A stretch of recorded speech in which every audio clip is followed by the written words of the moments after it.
दिक्कालाद्यनवश्चिन्नानन्तचिन्मात्रमूर्तये स्वानुभूत्येकमानाय नमः शान्ताय तेजसे मङ्गलं गुरुदेवाय महनीयगुणात्मने सर्वलोकशरण्याय साधुरूपाय मङ्गलम्।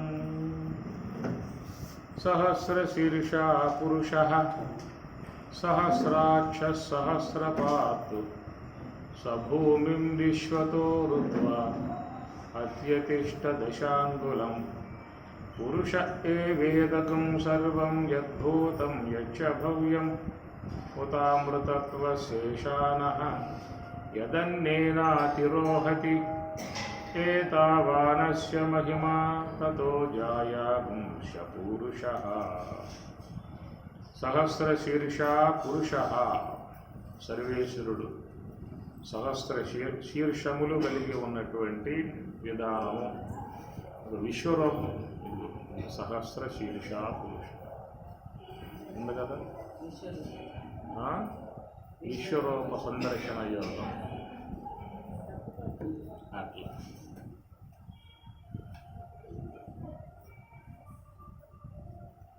ఈ విశ్వరూపంలో కూడా అన్ని దేవతా ముఖాలే ఉన్నాయి దాదాపుగా. అంతేనా? రాక్షసులు కూడా ఏమైనా ఉన్నారా?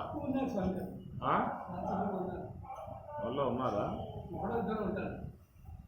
కనపట్టలేదే. దేవతలే ముఖ్యంగా ఉన్నది, రాక్షసులు లేరు. సహస్రశీర్ష పురుష అదే అట్లాగా మనకి చూపిస్తారన్నమాట. స్థూలంగా చూపించినప్పుడు సూక్ష్మంగా గ్రహించుకోవటానికి అవకాశాలు ఉంటాయి కాబట్టి ఇట్లాగా తలకాయలు పెట్టి విశ్వరూపముగా చూపిస్తారు.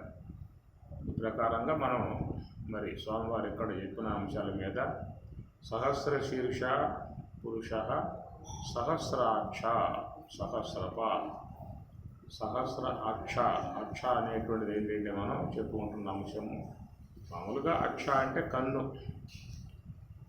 ఈ యొక్క విశ్వంలో అనేక జీవులకు ఏవైతే కన్నులు ఉన్నాయో ఆ కన్నుల ద్వారా సమస్తాన్ని దర్శించే విధానముగా ఉన్నటువంటి లోనున్న సర్వేశ్వరునికి అన్ని జీవుల యొక్క అక్షములు కన్నులు ఆయనయే అన్నది ఒక అంశం. అయితే మనం దాని మీద మాట్లాడుకుంటూ స్వామివారు ఇచ్చినటువంటి యొక్క అర్థంలో చూసినట్లయితే మరి అక్ష అనేటువంటిది కన్ను చూపు, అది ఈశ్వరుడు అని చెప్పన్నప్పుడు సర్వవ్యాపకత్వం కలిగి ఉన్నటువంటి అటు ఈశ్వరునికి మరి శిరస్సు అనేటువంటి విధానం. మామూలుగా ఈశ్వర సందర్శన విధానంలో చూసినట్లయితే ఏమి భూమి పాదములు, ఆకాశమే శిరస్సు, సూర్యచంద్రాదులే నేత్రములు, లతబులమాదులే రోమములు, పర్వతములే ఎముకలు, సముద్రమే ఉదరము, దేవతలే ఇంద్రియాలు, మహద్వాయువే ప్రాణము, అగ్నియే ఆయనకి జఠరాగ్ని. ఇట్లాగా ఒక విశ్వరూప విధానాన్ని వాళ్ళ పోలికగా చెప్పడం అనేది ఉంటుంది. కాబట్టి ఇక్కడ మనం పారమార్థికంగా చూసినట్లయితే మన విశ్వ జగత్తు యొక్క విషయంలో అవగాహన కలిగి ఉన్నాం కాబట్టి విశ్వ జగత్తు అందరికీ తెలిసిన అంశం కనుక దాని నుంచే మామూలుగా ఏ అంశాన్ని చూపించే అవకాశాలు ఉంటాయి. వినే వాళ్ళకి అంతరిక వాళ్ళ పరిమిత జ్ఞానం ఉంది కాబట్టి ఆ అంశములు మాత్రమే చెప్పితేనే వాళ్ళకి తెలుస్తుంది తప్ప ఇంకా లోతుగా పోయి చెప్పితే వాళ్ళకి అర్థం కాని అంశాలు కనుక వారు వీళ్ళకి అర్థమయ్యే విషయాలు ఉండవు. ఆ తరహాగా బాహ్యముగా ఉండేటువంటి యొక్క అంశము. మరి ఇక్కడ ఈశ్వరుడు అన్నప్పుడు సర్వవ్యాపకత్వం కలిగి నిరాకారుడై ఇంద్రియ అగోచరుడై సమస్త విశ్వ అధిష్టానమై ఉన్నటువంటి యొక్క ఈశ్వరునికి శిరస్సులు అనే మాటగా మనం స్వామి చెప్పిన విధానముగా ఓంకారంబు శిరంబు. ఓంకారమే ఆయన యొక్క శిరస్సు అనేటువంటిది. ఆ ఓంకారంలోని అర్ధమాత్ర ప్రధానముగా ఏది ఆ ఓంకారములోని అకారము ఉండేది కాదు, ఉకారము ఉండేది కాదు, మకారము ఉండేది కాదు. అకారము ఉండదు, ఉకారము ఉండదు, మకారము ఉండదు. అది ఈ మూడు ఉండవు, క్రియారూపకంగా వచ్చి ఉన్నాయి తప్ప ఇవి స్థిరముగా ఉండేటువంటివి కావు. స్థిరముగా ఉండేది మహాకారణం అనేది ఒకటే అన్నమాట. ఇప్పుడు జాగ్రత్త అవస్థ ఉన్నది, ఇక్కడ అకారం ఉన్నది, అకారం ఉన్నది. నిద్రావస్థకు పోయామా అంటే అకారం లేదు, స్థూలదేహం పడిపోయింది. అట్లనే సుషుప్తి అవస్థకు పోయాము అంటే ఒకారం లేదు, ఒకారం ఒకారే ఇది ప్రణవాంశకే లయే. కాబట్టి సుషుప్తి అవస్థకు పోయినప్పుడు ఒకారం లేదు, ఒకార సంబంధ సూక్ష్మదేహం పనిచేయట్లేదు. ఆడ తేజస్సుడు కూడా లేడు, విషుడు లేడు, తేజస్సు లేడు, ఒకారము లేదు, మకారం. సుషుప్తి అవస్థ అనేది మకారం, అజ్ఞానం. అది యోగ సమాధికి పోయినప్పుడు అక్కడ మకారం లేదు, అజ్ఞానము లేదు, ప్రాజ్ఞుడు లేడు, విషుడు లేడు, తేజస్సు లేడు, ప్రాజ్ఞుడు లేడు. ఎవరని చెప్పానంటే కూటస్థుడు. కూటస్థ అక్షర వచ్చేది, కూటస్థుడే అక్షరుడు, ఆయన ఈశ్వరుడు. కనుక అంటే ఆ ఈశ్వరుడుగా ఉన్నటువంటి యొక్క ఆయనకి శిరస్సు చెప్పాల్సి వస్తే మహాకారణం, శుద్ధ సాత్విక బ్రహ్మాకార వృత్తిగా ఉన్నటువంటి అర్ధమాతృకయే మహాకారణమే. ఆయనకు శిరస్సు అనేటువంటి యొక్క అంశం, అది స్వామివారు చాలా గొప్పగా చెప్పినటువంటి విధానం. సహస్ర శీర్ష పురుష సహస్రాక్ష అని చెప్పనే మాటగా అందరికీ లోక వ్యవహారంలో ఒక అవగాహన ఉన్నది కాబట్టి అందరి కన్నులు ఆయన కన్నులైనయ్యా, అందరి కన్నుల ద్వారా ఆయనే చూస్తూ ఉన్నాడు. ఇట్లాగా ఒక సామాన్యాంశముగా చెప్పుకోవడం జరుగుతుంది అన్నమాట. కాబట్టి ఇక్కడ ఏంటంటే ఇది నివృత్తి మార్గమునకు సంబంధించిన అంశం. ఇది అంటే ప్రవృత్తి మార్గానికి సంబంధించిన అంశం అది. ఎందుకంటే విశ్వ జగత్తుని కన్నుల ద్వారా దర్శిస్తున్నారు కాబట్టి అక్కడ కన్నులు అని చెప్పినంటే కేవలం చర్మ చక్షువులు, బాహ్య చక్షువులే కన్నులుగా భావించిన విధానం. ఇది రెండవది ఏంటంటే స్వామివారి యొక్క విధానములో నివృత్తి సంబంధం ఈశ్వరుడు, ప్రవృత్తి సంబంధం జీవుడు. బయటికి వచ్చే విధానం అంతా జీవుడు, లోనికి పోయే విధానం అంతా ఈశ్వరుడు. అది ఈశ్వర సంబంధ అంశం. ఏమి బయటికి పోయే విధానం అవిద్య, జీవ విధానం. లోనికి పోయే విధానం విద్యయా అమృతం అశ్నుతే. విద్య ద్వారా అమృత ప్రాప్తి అనేది ప్రాప్తింపబడుతుంది కాబట్టి అది నివృత్తికి సంబంధించిన అంశమేమో ఈశ్వరుడుగా చెప్పాల్సి ఉంటుంది. ప్రవృత్తికి సంబంధించిన అంశం జీవుడికి చెప్పాల్సి వస్తుంది. బయటికి పోయేవాడు జీవుడు, లోనికి పోయే విధానం అంతా ఈశ్వరుడు. కాబట్టి మహాత్ములంతా కూడా లోనికి పోయే వాళ్ళు ఉన్నారు కాబట్టి వాళ్ళు ఈశ్వరులు. మిగతా జీవులన్నీ కూడా బయటికి పోయే విధానంగా ఉన్నాయి కాబట్టి ఇవన్నీ కూడా జీవులు అని చెప్పేసి. అందుచేత బయటికి పోవాలి అని చెప్పానంటే శ్వాస ద్వారానే బయటికి పోవాల్సి ఉంటుంది. అవును కదా?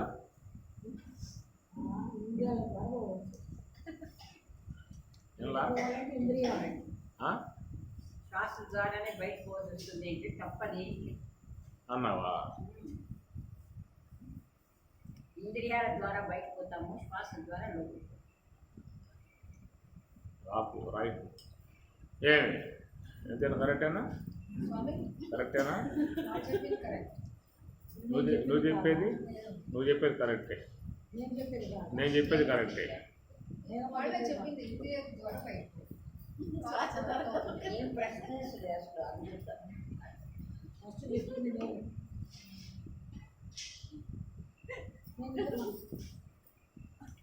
కాబట్టి బయటికి పోవాలంటే శ్వాస ద్వారానే బయటికి పోవాల్సి ఉంది. ఇంద్రియాల ద్వారా బయటకు పోతాము, శ్వాస ద్వారా ఒప్పుకోరుగా అల్లా టప్పాలి.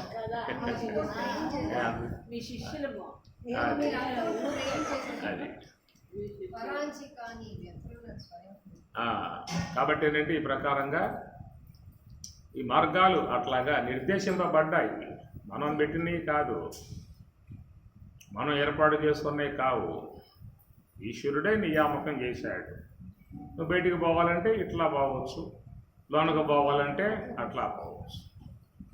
బయటికి పోవాలంటే ఇది జీవ సంబంధమై ఉన్న అంశాలు, లోనికి పోవాలంటే ఈశ్వర సంబంధమై ఉన్న అంశం. కనుక మహాకారణం ఉన్నటువంటి మా జ్ఞాన స్థలమే ఈశ్వరుడు నివాసముగా ఉన్న స్థలం కాబట్టి కనుక ఆయన ఆశ్రయంలో ఉన్నటువంటి వారు ఎవరైనా లోనికి పోయే విధానమే ఉంటుంది తప్ప ఇక వాళ్ళకి బయటికి పోయే విధానం లేదు. ఏమి బయటికి పోయే విధానము అనేది ప్రవృత్తి మార్గము. ప్రవృత్తి మార్గం బయటికి పోయే విధానము అని చెప్పండి. దానికే పతంజలి కూడా ఈ బయటికి పోయే అంశముగా చెప్పినప్పుడు చిత్తవృత్తులు, ఇక చిత్తవృత్తులనే అంశం చెప్పినప్పుడు పంచదయ వృత్తయ క్లిష్ట అక్లిష్టా అది ప్రమాణ విపర్యయ వికల్ప నిద్ర స్మృతి పంచవృత్తయ.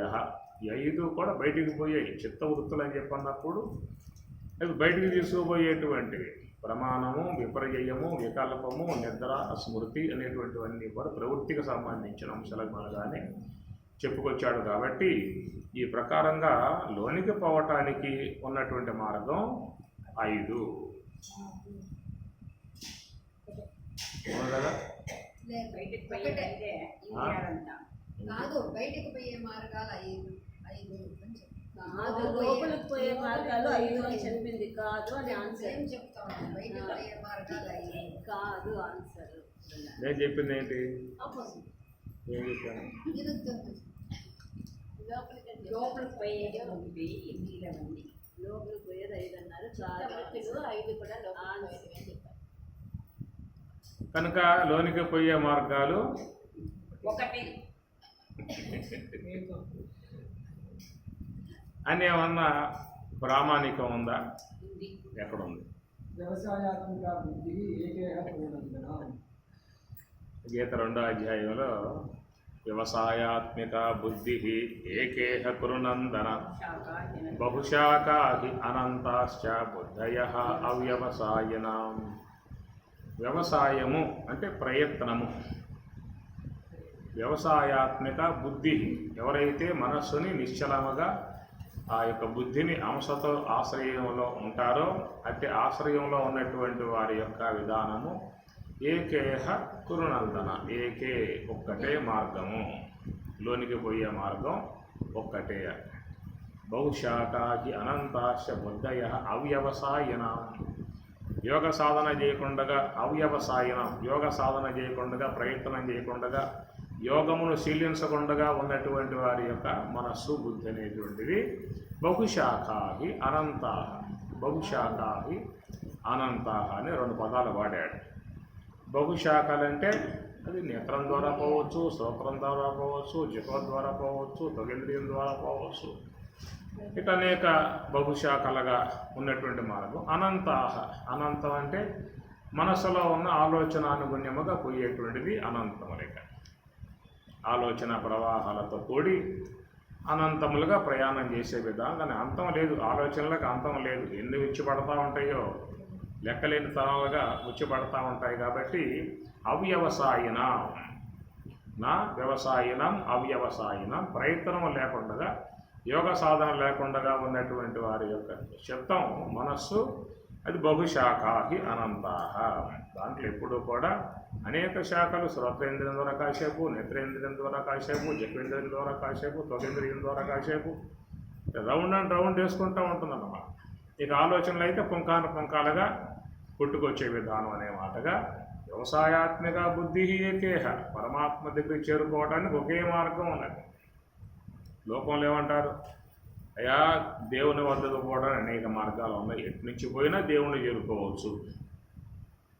తిరుమల కొండ ఉన్నది, బస్సులో పోయేవాళ్ళు పోతారు, కాలినడకన పోయేవాళ్ళు పోతారు, హెలికాప్టర్లో పోయేవాళ్ళు పోతారు, చంద్రగిరి రూట్ నుంచి అటు నుంచి ఎక్కేవాళ్ళు ఎక్కుతారు, వెంకటగిరి రూట్ నుంచి అక్కడి అంటే ఎటు ఎక్కినా మొత్తం అందరూ కొండకు చేరుకోవటమే, దేవుని వద్దకు పోవటమే. ఏ మార్గంలో పోయినా దేవుణ్ణి చేరుకోవడం ఉంటుంది అన్నారు. అవునా కదా? అవునా కదా? అవునా కదా? అవును స్వామి. సోహంభావన క్రియలోనే అవునా కాదా అని చెప్పి అడిగాను. కాదు స్వామి, సోహంభావన క్రియలోనే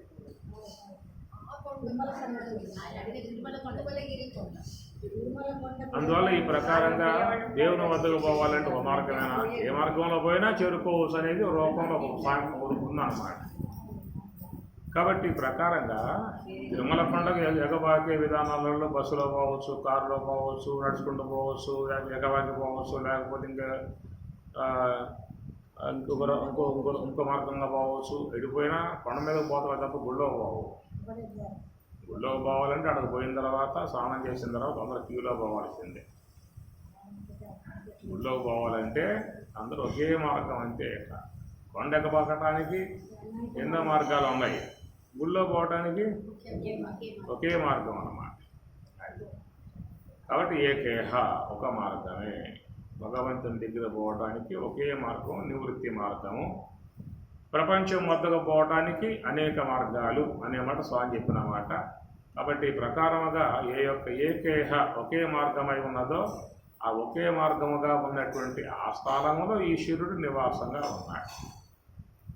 నివృత్తి మార్గముకు హంస ప్రధానముగా నివృత్తి వైపుకు తీసుకుపోయే వస్తువు. మనస్సు కనుక దానికి జోడైతే అది నివృత్తి వైపుకు తీసుకుపోయేటువంటి యొక్క స్వభావం మనస్సుకు ఉన్నది. నివృత్తి మార్గంగా తీసుకుపోయే స్వభావం హంసకు ఉన్నది. ప్రవృత్తి మార్గంగా తీసుకుపోయే స్వభావం ఇంద్రియాలకు ఉన్నది. ప్రవృత్తి మార్గం వైపుకు తీసుకుపోయే స్వభావం ఇంద్రియాలకు ఉన్నది. నివృత్తి వైపుకు తీసుకుపోయేటువంటి యొక్క విధానం హంసకు ఉన్నది. ఎందుకంటే లోపల నుంచి వస్తున్నది హంస కాబట్టి లోనికి తీసుకుపోయే పని అది పెట్టుకున్నది. బయట నుంచి వచ్చినాయి కాబట్టి ఇంద్రియాలు బయటికి తీసుకుపోయే పని ఇంద్రియాలు వహిస్తాయి అన్నమాట. కనుక బయట నుంచి వచ్చాయి ఇంద్రియాలు. బయట నుంచి వచ్చాయి అని చెప్పనంటే ఆకాశం నుంచి శ్రోత్రేంద్రియము, వాయువు నుంచి త్వగేంద్రియము, అగ్ని నుంచి నేత్రేంద్రియము, జలము నుంచి జిహ్వేంద్రియము, పృథివి నుంచి ఘ్రాణేంద్రియము, ఇట్లా పంచభూతాల నుంచి వచ్చాయి కాబట్టి అట్నుంచి పంచభూతాల నుంచి వచ్చిన ఇంద్రియాలు పంచభూతాల వైపుకే తీసుకోవాలి. వ్యవహార జగత్తు నుంచి వచ్చినటువంటి ఇంద్రియాలు వ్యవహార జగత్తు వైపుకే తీసుకోవాలి. అట్లా పరమార్థం బ్రహ్మము నుండి వచ్చేటువంటి యొక్క శ్వాస బ్రహ్మం వద్దకే తీసుకోవాలి. కనుక బ్రహ్మం వద్ద నుంచి వచ్చినటువంటి ఆ శ్వాసను ఈశ్వరుడు అని అన్నాం. మహాకారణ స్వరూపముగా ఆ ప్రకారముగా ఉన్నటువంటి జ్ఞానస్థలములో సంచార విధానముగా ఉన్నటువంటి ఈశ్వరాంశము కాడ గురుదేవుడు మనల్ని కూర్చోబెట్టాడు, కన్ను ప్రసాదించాడు. సహస్రాక్షలో ఒక కన్ను స్వామి మనకి ప్రసాదించిన కన్ను అన్నమాట. మిగతావన్నీ ప్రకృతి ద్వారా ప్రసాదింపబడ్డటువంటి ఈ కన్నులు 5 కన్నులే. దృశ్యాలని ఈ కన్ను చూస్తుంది, శబ్ద అర్థాలను ఈ కన్ను చూస్తుంది, పదార్థముల రసాలని ఈ కన్ను చూస్తుంది, తీప పులుప వగరా చేత చూస్తుందిగా. కనుక ఈ ప్రకారముగా విశ్వములో ఉన్న విశ్వ పదార్థాలలో ఉన్నటువంటి అంశాలను చూడటానికి యోగ్యముగా ఉన్న కన్నులు ఈ 5 కన్నులు అన్నమాట. పరమార్థ విధానములో మోక్ష విషయములో మరి ఆ యొక్క ఈశ్వరుని యొక్క సన్నిధిలో కూర్చోబెట్టి దాన్ని గమనించే విధానముగా మరి ఆ యొక్క నేత్రాన్ని నివృత్తి సంబంధమైన నేత్రాన్ని గురుదేవుడు తన బోధ ద్వారా ఉపదేశం ద్వారా ప్రసాదించాడు. కాబట్టి అది ఈశ్వరునికి సంబంధించిన కన్ను అవుతుంది, జ్ఞానచక్షువుకి సంబంధించిన కన్ను అవుతుంది. అట్లా మొదటి నేత్రం ఏమిటని చెప్పానంటే నిఘా, సూటి, ఆ శ్వాసనే మాత్రమే గమనిస్తూ ఉండేటువంటి యొక్క ఆ చూపు, అది చక్కటి కన్ను అన్నమాట. కనుక ఆ కన్ను ముందు కలిగి ఉండాలి. ఆ కన్ను మనం కన్నులో కోల్పోకూడదు. కాబట్టి ఆ కన్ను ఎప్పుడూ కూడా ఆ దృష్టి కలిగి ఉండాలి. ఆ శ్వాస ఎందే గమనిక కలిగి ఉండే విధానముగా ఆ కన్ను ఎప్పుడు కూడా మనం కలిగి ఉండాల్సి ఉంటుంది. ఆ ప్రకారముగా ఉన్నప్పుడు ఎప్పుడైతే మనస్సు శ్వాస 2 కూడా పూర్తిగా ఆగిపోయే స్థాయికి వస్తుందో ఆ తర్వాత ఉన్నటువంటి యొక్క కన్ను కుండలిని శక్తి, కుండలిని యోగం అన్నారు. దాన్ని మనం నిన్న కూడా మనం దాని తత్వమసి మహావాక్యముగా చెప్పుకున్నాము. అదే మహావాక్యము. ఇది ఎక్కడైతే శ్వాస పూర్తిగా ఆగి 2 అంగుళముల మాత్రమే సంచరించేదిగా ఉంటుందో 2 అంగుళములు మాత్రమే సంచరించే విధానముగా ఉన్నటువంటి ఆ స్థితిలో ఉన్నటువంటి దాన్ని కుండలిని యోగం అన్నారు. అది ఈశ్వర యోగం అని చెప్పని, అది తత్వమసి మహావాక్య నేత్రం. తత్వమసి మహావాక్య నేత్రం రెండో కన్ను అన్నమాట అది. ఆ తర్వాత ఇంకా అట్లాగే సాధకుడు ఉన్నప్పుడు ఏమవుతుంది, ఆ మనస్సు శ్వాస రెండు కూడా సుషుమ్నాలో పూర్తిగా లయమైపోయిన పరిస్థితి ఏర్పడుతుంది. ఆ మనస్సు శ్వాస రెండు సుషుమ్నాలో లయమైపోయినట్లయితే అక్కడ బ్రహ్మము తానై ఉన్నటువంటి అనుభవం కలుగుతుంది. కాబట్టి అలాంటి యొక్క ఆ బ్రహ్మమే తానై ఉన్న అంశమే అహం బ్రహ్మాస్మి. అహం నేను బ్రహ్మమును అస్మి అయి ఉన్నాను అనేటువంటిది ఆ యొక్క మూడవ సోపానముగా ఉన్నటువంటి కన్ను అన్నమాట.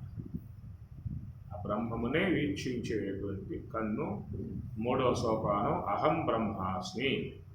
అది కేవలం చాలామంది అహం బ్రహ్మాస్మి అనేటువంటి యొక్క వాక్యాన్ని కేవలం చెప్పుకుంటూ ఉన్నారే తప్ప దాని అనుభవ విధానముగా వాళ్ళు దర్శిస్తూ ఉన్న విషయం కాదు. అహం బ్రహ్మాస్మి, నేను బ్రహ్మమును అని ఎన్నిసార్లు మనం అనుకున్నా కానీ దాని యొక్క సంబంధమై ఉన్న అనుభవం మాత్రం కలిగే అవకాశం లేదు. అదేమిటంటే అనుభవ సంబంధమై ఉన్నటువంటి యొక్క అంశం ఎక్కడైతే నీకు శ్వాస మనస్సు రెండు పూర్తిగా లయమైపోయి ఉన్న విధానం ఉంటుందో, మనం నిన్నగా చెప్పుకున్న శ్లోకం అది. ప్రయాణకాలే మనసాచలేన భక్త్యా యుక్తో యోగ బలేన చైవ గురోర్మధ్యే ప్రాణం ఆవేశ్య సమ్యక్ బాగుగా ఆ భృగుటి మధ్యంలో ప్రాణవాయువు ప్రవేశించింది అన్నాడు. భృగోర్ మధ్య ప్రాణం ఆవేశ్య ప్రవేశింపబడింది. ఎందువల్ల అక్కడి నుంచే పుట్టి వస్తుంది కాబట్టి దానిని ఆశ్రయించి ఉన్న మనస్సు కూడా దాంతోపాటు ప్రయాణం చేసి చివరికి ఆ సుషుమ్నాలో ప్రవేశించింది. భ్రువోర్ మధ్య పరమాత్మ భృగుటి మధ్యం అన్నాడు. భృగుటి మధ్యం అన్నా, బ్రహ్మరంధ్రం అన్నా, సుషుమ్న అన్నా, ఇంద్రయోని అన్నా, మోక్షద్వారం అన్నా, కైవల్య మార్గం అన్నా పదాలు ఉన్నాయి తప్ప ఇది స్థితి మాత్రం ఒకటే అన్నమాట. కాబట్టి భృవోర్ మధ్యే మామూలు భృగుటి మధ్యం అని చెప్పానంటే ఈ రెండు కన్నుల యొక్క మధ్య భాగం భృగుటి మధ్యం అని చెప్పి లోకమంతా భావించి ఉన్న విధానం. లోకములో అందరూ కూడా భావించి ఉంది ఏంటంటే ఈ కనురెప్పలు, గురువు అంటే కనురెప్ప అన్నమాట. భృగుటి మధ్యం కనురెప్పలకు మధ్యలో ఉన్నటువంటి ఈ యొక్క స్థలమే భృగుటి స్థలము అని చెప్పని లోకమంతా భావించి ఉన్న విధానం. దానికి మన స్వాముల వారు ఏం చెప్పారంటే భయ అది కాదు. భృగుటి మధ్యం అంటే మనస్సు ఒక కన్ను, బుద్ధి ఒక కన్ను, మనస్సు బుద్ధి అనగా వాటి యొక్క వృత్తులు సంకల్ప వృత్తి మనస్సు కనుబొమ్మ, నిశ్చయ వృత్తి బుద్ధి కనుబొమ్మ. సంకల్ప నిశ్చయములకు మనస్సుకి బుద్ధికి మధ్యలో ఉన్నటువంటి యొక్క భాగమే సుషుమ్న అనేటువంటి మాట. అది భృగుటి మధ్యము. మీకు ఈ మాటలు సీతారామాంజనంలో కూడా ఉన్నాయి. హం చం అను వర్ణంబులు కలిగి యుధవేదంబై మాణిక్యవర్ణంబై అంతఃకరణ భవనంబై ఆజ్ఞాచక్రం బొప్పు. అంతఃకరణ భవనంబై, అంతఃకరణ భవనం అంటే అంతఃకరణం అంటే మనస్సు బుద్ధి, ఆ రెండింటి యొక్క మధ్యలో ఉన్నటువంటి భవనం.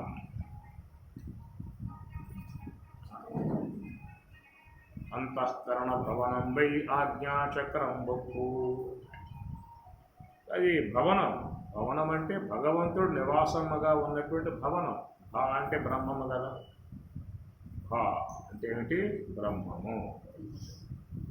కనుక ఆ బ్రహ్మము నివాసముగా ఉన్న భవనం, అందమైన భవనం, ఎన్నో అందాలు సోయగాలు, సమస్త మహిమలు, అనిమ గరిమ లగిమ ప్రాప్తి ప్రాకామీశత్వం అలాంటి ఎన్నో గొప్ప మహిమలతో ప్రకాశమానముగా చేరి ఉన్న దేదీప్యమానముగా చేరి ఉన్నటువంటి భగవద్భవనముగా అంతఃకరణ భవనంబై ఆజ్ఞాచక్రం బొప్పు. అది భృగుటి మధ్యములో అనేటువంటిది అది భవనముగా పోలిచారు. అంతఃకరణానికి మధ్యలో ఉన్నటువంటి మనస్సుకి బుద్ధికి మధ్యలో ఉన్నటువంటి అక్కడ ఆజ్ఞాచక్రం బొప్పు. అక్కడ ఆజ్ఞాచక్రాన్ని, ఆజ్ఞ అంటే శాసించేవాడు, సమస్తాన్ని శాసించే విధానం ఆజ్ఞ. అలాంటి యొక్క స్థలములో మరి పరమాత్మ ఉన్నాడు. భృగుటి మధ్యములో అందు పరమాత్మకు సహస్రంబులు.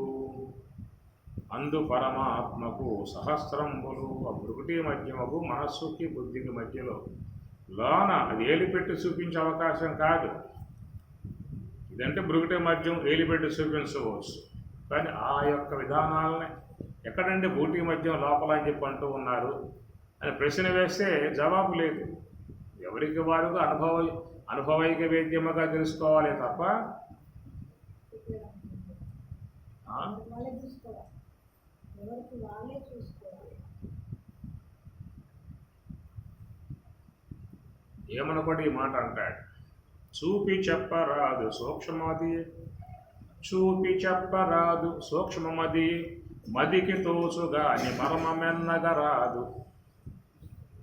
అచలతత్వమనగ అనుభవగమ్యం, అచలతత్వమనగ అనుభవగమ్యంబు చూపి చెప్పరాదు. చూపి చూపి అంటే ఇదిగో అక్కడ ఇట్లా ఏలు పెట్టి చూపించాడు.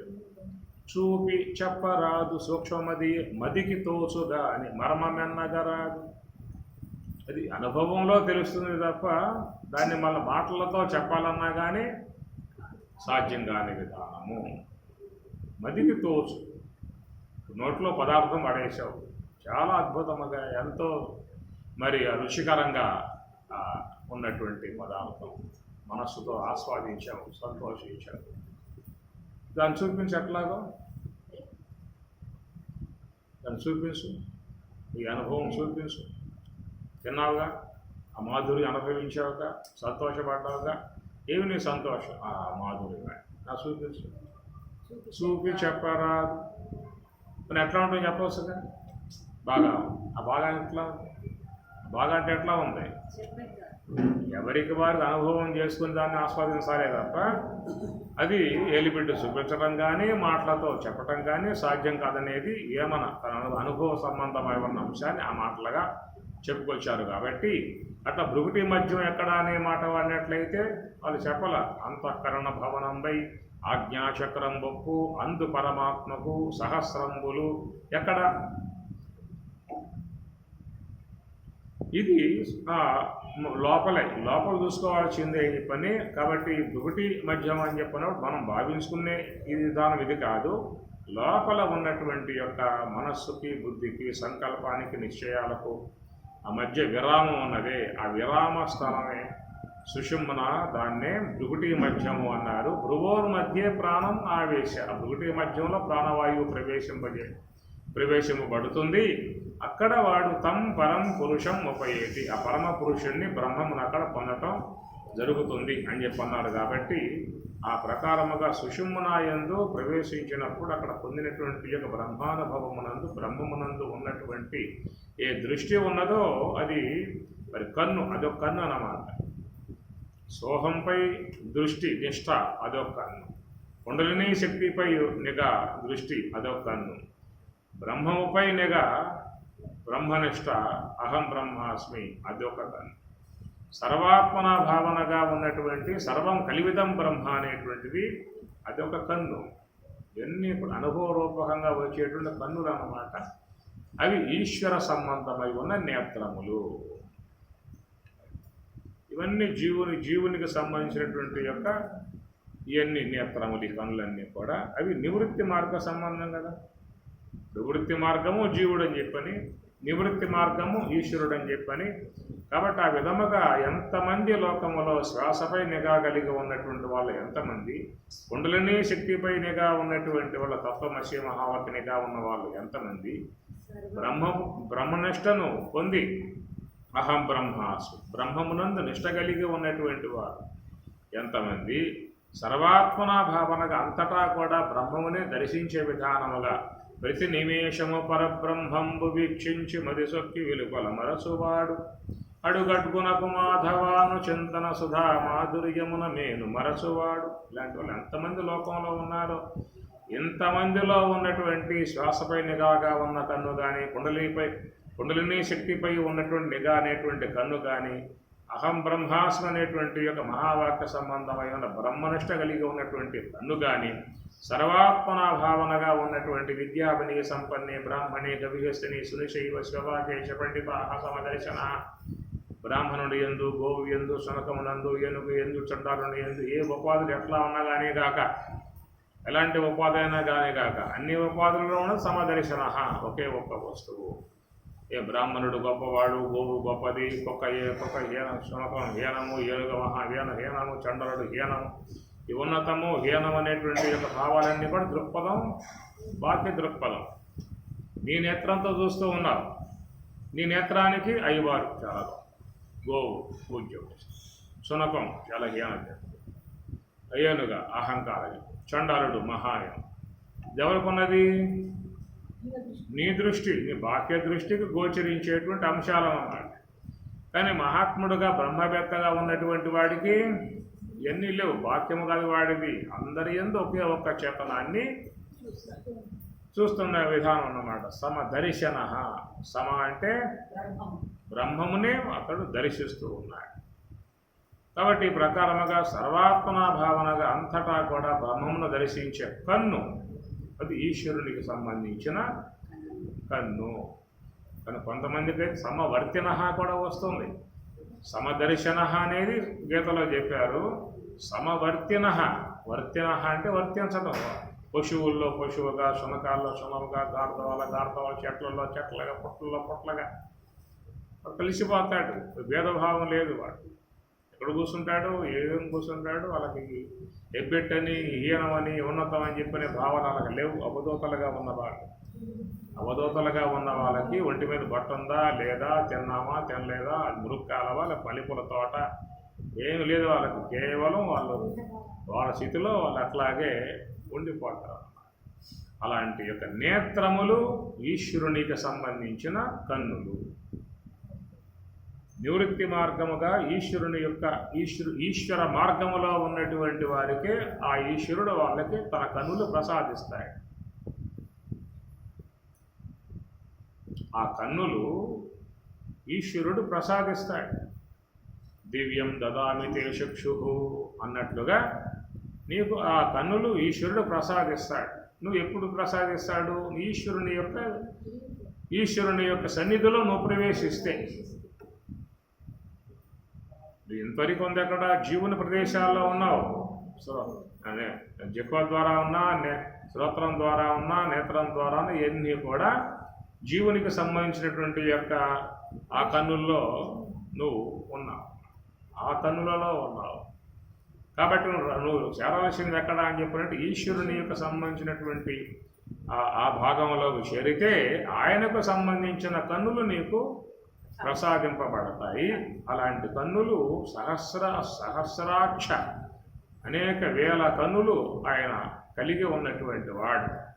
ఎంతమంది ఉపాధులలో ఎవరెవరికి సోహము యొక్క సూత్రం, సోహము కన్ను ఉన్న తత్వ, కుండలినీ శక్తి కన్ను ఉన్న కుండలినీ శక్తి యొక్క కన్ను ఉన్న అహం బ్రహ్మాస్మి అనేటువంటి ఆ కన్ను ఉన్న, సర్వం కలివిదం బ్రహ్మ అనేటువంటి ఆ కన్ను ఉన్న, ఇవన్నీ కూడా ఈశ్వరుని ద్వారా ప్రసాదింపబడేటువంటి కన్నులు. ఆయన ఆ కన్ను ప్రసాదిస్తేనే నీకు ఆయా దివ్య దర్శనాలు పొందే అవకాశం ఏర్పడుతుంది. దివ్యం దదామి తే చక్షు అనే మాట ఒకటి, దదామి బుద్ధియోగం అనే మాటలు కూడా గీతలో ఉన్నాయి. ఇవన్నీ దదామి బుద్ధియోగం, నేను నీకు బుద్ధియోగాన్ని ఇస్తున్నాననే మాట వాడతాయి.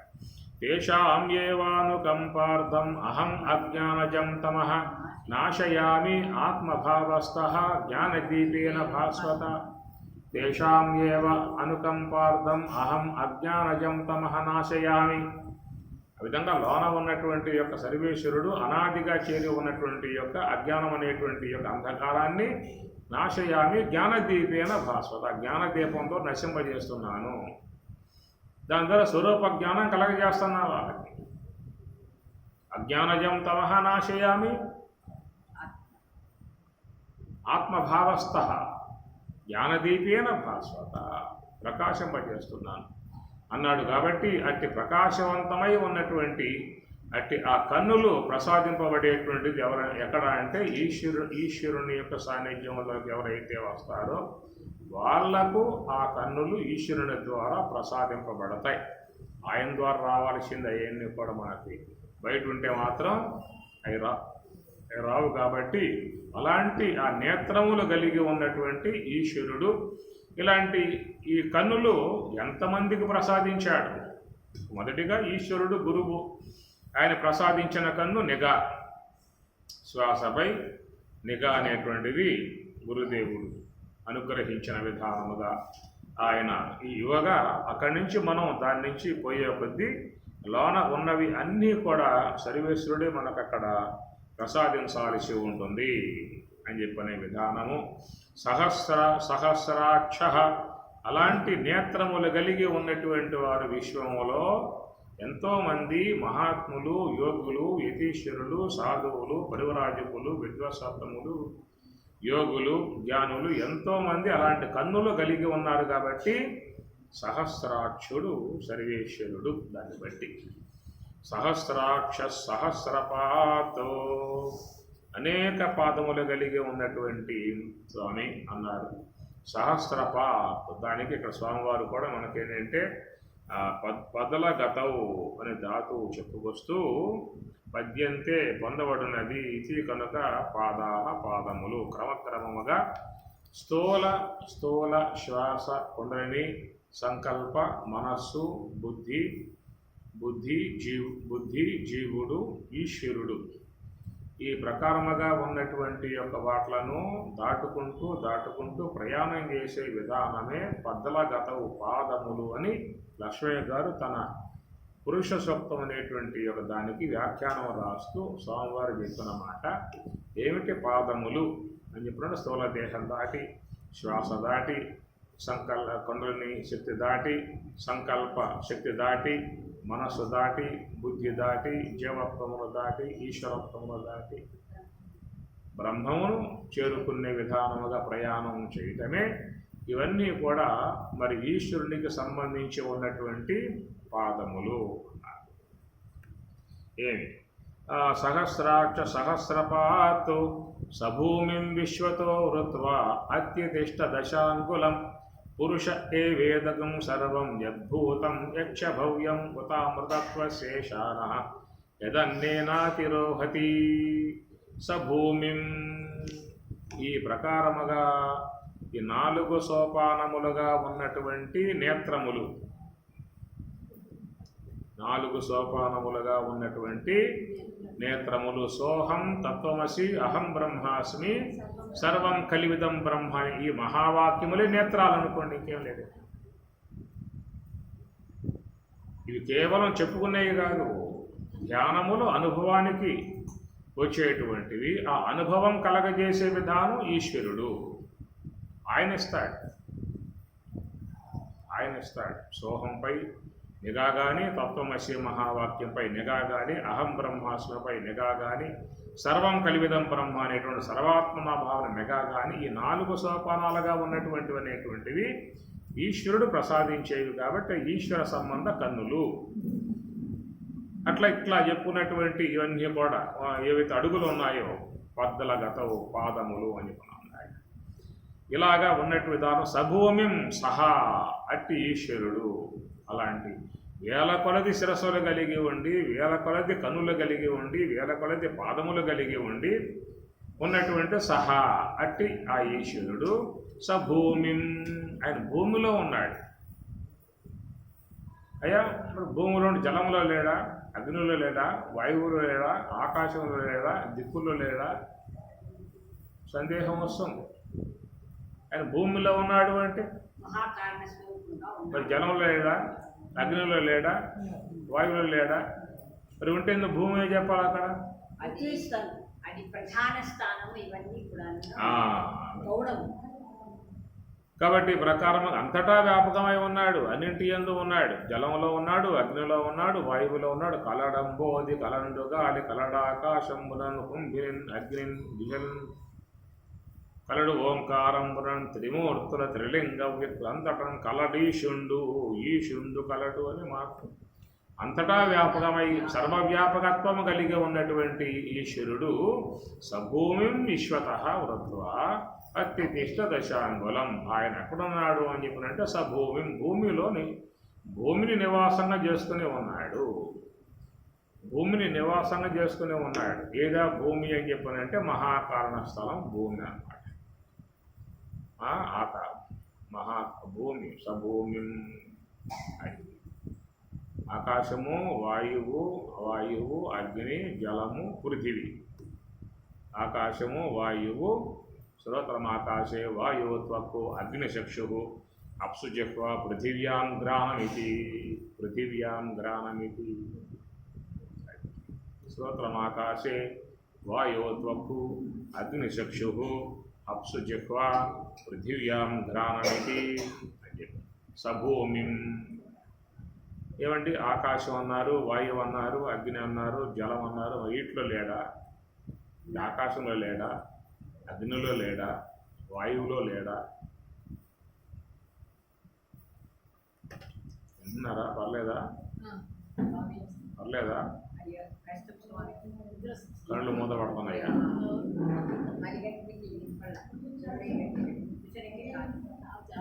నిద్రా దేవత వచ్చి కూర్చుంది. అందుకు అద్వైతం అందులో ఈ బోధ అర్థమైతా ఉంది, బాగుంది. బట్ అంటే మూసుకుపోతాయి. అందుటి సామాన్య విషయం కాదు ఇది. సభూమిం ఆ పదం కూడా చక్కగా వాడాడు. ఎందుకంటే ఇది మహాకారణ స్థలం, ఈశ్వర స్థలం. ఇది స్థూల దేహము జాగ్రత్త అవస్థ ఈశ్వరుడు, సూక్ష్మదేహము సప్రావస్థ ఈశ్వరుడు, కారణదేహము సుషిప్తి అవస్థ ప్రాజ్ఞుడు, మహాకారణము తురీయము కూటస్థుడు. కూటస్థ అక్షర ఈశ్వరుడు, క్షరుడు జీవుడు, అక్షరుడు ఈశ్వరుడు. సభూమిం ఆయన ఎక్కడున్నాడయ్యా? భూమిం. నిజంగా ఈ పదాలకు ఎవరు అర్థం చెప్పరు, స్వామి చెప్పారు. ఎవరు చెప్పే అవకాశం? ఎంతోమంది రాశారు, అర్థాలు రాశారు, అంతే తప్ప ఇంత సూటిగా మనకి వివరణ అనేది స్వామివారు ఇచ్చిన విధానమే. కనుక సభూమిం సహా అంటే ఆ శబల బ్రహ్మాత్మ ఈశ్వరుడు భూమిం ఆ యొక్క జ్ఞానమునందు భూమి జ్ఞానమునందు ఆ భూమి యందు ఆయన ఉన్నాడు, నివాసమై ఉన్నాడు. సభూమిం ఆ మహాకారణ స్థలమే ఈశ్వరుడు ఉన్నటువంటి స్థలము. ఎవరైనా ఈశ్వరుణ్ణి ఆరాధన చేయాలనే భావన ఉన్నట్లయితే వారల్లా కూడా మహాకారణములో కూర్చోండి. 10 శ్వాసల కాలం కూర్చోండి, 20 శ్వాసల కాలం కూర్చోండి, లేదా 50 శ్వాసల కాలం కూర్చోండి, 100 శ్వాసల కాలం కూర్చోండి. ఎన్ని శ్వాసల కాలం కూర్చున్నా అది ఈశ్వర సాన్నిధ్యంలో నువ్వు ఉన్నట్లే, అది ఈశ్వరుణ్ణి నువ్వు ఆరాధించినట్లే అవుతుందన్నమాట. మామూలుగా శివలింగాన్ని పెట్టుకుంటాం, ఈశ్వరుణ్ణి అభిషేకాలు చేస్తాం, పాలతో అభిషేకం చేస్తాం, పెరుగుతో అభిషేకం చేస్తాం, నెయ్యితో అభిషేకం చేస్తాం, ఇంకా తేనెతో అభిషేకం చేస్తాం, పంచామృతాలు అని అభిషేకం చేస్తాం, నీటితో శుభ్రం చేస్తాం, వస్త్రం యుగ్మం సమర్పయామి, యుద్ధ శుద్ధోదక స్నానం సమర్పయామి, గంధము లేపయామి, పుష్పం అలంకరయామి, నైవేద్యం నివేదయామి, వ్యానాయ స్వాహ, వదాయనాయ స్వాహ, సమానాయ స్వాహ, ప్రాణాయ స్వాహ, అపానాయ స్వాహ, సర్వం స్వాహ, సర్వం స్వాహ. కాబట్టి ఇది ఒక లాంఛనప్రాయంగా జరిగేటువంటి ఒక అంశము. కనుక ఆ ప్రాణపతి లోపల ఉన్నాడు, ఆయనకు అర్పించాల్సిందే.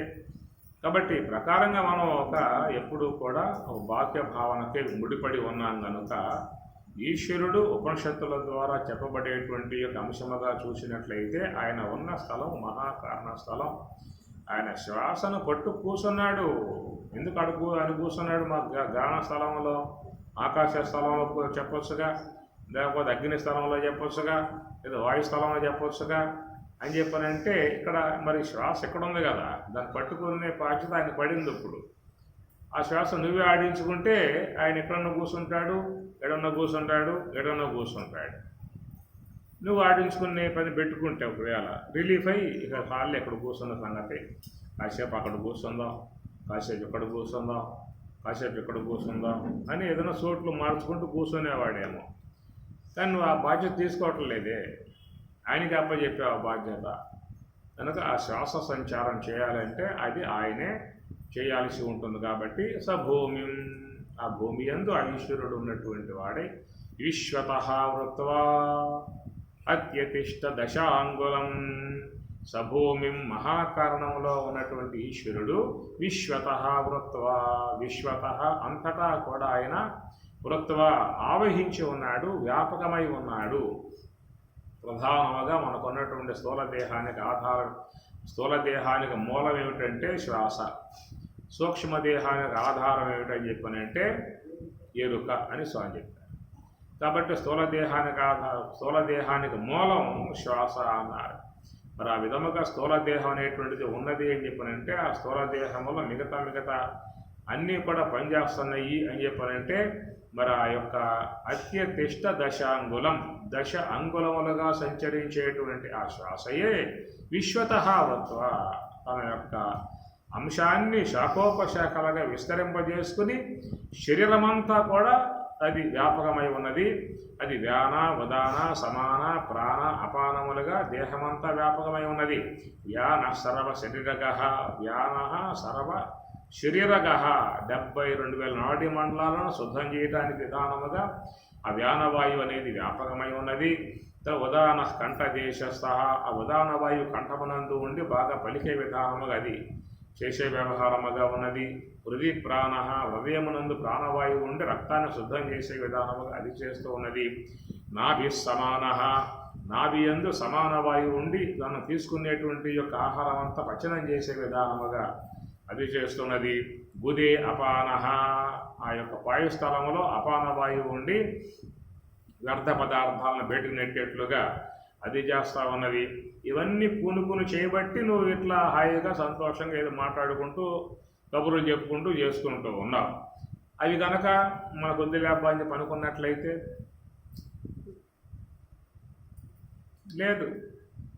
అత్యతిష్ట దశాంగులం, ఆ శ్వాస యొక్క సంచార విధానముగా ఈశ్వరుడు సభూమిం సహా సర్వేశ్వరుడు భూమిం ఆ గ్రాణమును ఆశ్రయించి ఉన్నటువంటి యొక్క విధానముగా అత్యతిష్ట దశాంగులం 10 అంగుళముల పరిధిలో 10 అంగుళముల పరిధిలో సంచారం చేసే విధానముగా ఆయన ఉండి విశ్వతః వృత్వా, విశ్వతః అంటే దేహం అన్ని నకశక పర్యంతం ఆయన వ్యాపకమై ఉండి మన శరీరాన్ని మంగళకరంగా పూజ్యవంతముగా తేజోవంతముగా కళావంతముగా అన్ని విధాయకాలుగా చేసేటువంటి వాడు ఉన్నాడు. కాబట్టి విశ్వతః వృత్వా అంతటా అన్ని దశవిధ వాయువులు నాగ, కూర్మ, కురకర, దేవదత్త, ధనంజయ ఇత్యాది వాయువుల రూపకంగా కూడా ఆయన ఈ శరీరమంతా కూడా ఆయన వర్క్ జరుగుతూ ఉన్నది. ఈశ్వర కార్యం